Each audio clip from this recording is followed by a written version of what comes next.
In this short tutorial, you will learn how to disable the screenshot feature on Telegram Story. By doing this, you can stop others from taking screenshots of your story. This adds an extra layer of privacy and control over who can save or share your photos and videos. To get started, open up the Telegram app.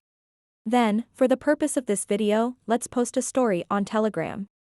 To do that, tap on the plus button at the top right. Then let's select a random photo. And tap Next at the bottom right. Once you are on this page, you'll see an option called Allow Screenshots, which is enabled.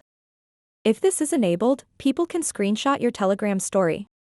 So go ahead and toggle off this switch to disable this feature.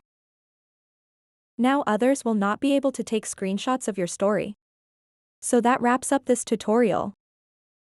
If you have any questions about this whole process, please let me know in the comments section below. And if this video helped you out, please give it a big thumbs up and subscribe to this channel for more tutorial videos like this one. Thank you so much for watching and have a good day.